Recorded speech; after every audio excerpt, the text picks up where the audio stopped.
Action-packed ang bagong suspense thriller movie ng GMA Pictures at Viva Films na Playtime. Ang mga bida nga feeling thrilled din sa kanilang mga roles. Yan ang aking chika. Thank you so much for being... Kakaibang takot at kabaraw ang maibibigay ng bagong film offering ng GMA Pictures at Viva Films na Playtime.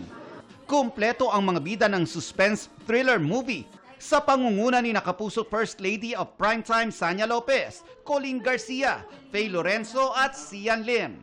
Nasa media conference na GMA Public Affairs First Vice President and GMA Pictures Executive Vice President Nessa Valdelion, GMA Vice President for Corporate Affairs and Communications Angel Javier Cruz, at iba pang opisyal ng Kapuso Network. Naging challenging daw para sa mga bida ang maraming maaaksyong eksena, pero tiniyak daw ng produksyon na safe ang mga scene sa paglalagay ng mga stuntman at safety officers sa set. Para sila nag-running man. As in, takbo ng, the drone was following them, they kept jumping, she was sumabit ito sa bangin.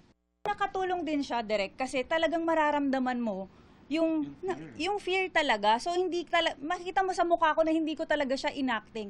It's really hard to fake it. So you have to go through some sort of hardship for you to really get the emotions there.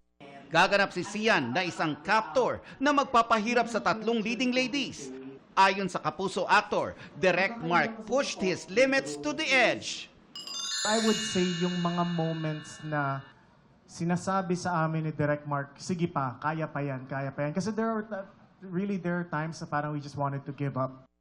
Pero kahit daw gaano ka-scary ang role ni Sian, ibang-iba raw ang ipinakita niya sa set kapag hindi nakatake. Nakakatuwa lang na, ang cute lang din, na okay ka naman pala kasama. So binasag niya agad. Kasi ang tingin ko kay Sian sobrang seryoso eh. Mga kapuso, maging updated sa showbiz happenings anumang oras. Mag-subscribe sa GMA Integrated News sa YouTube. At para sa mga kapuso abroad, bisitahin ang GMA Pinoy TV at www.gmanews.tv.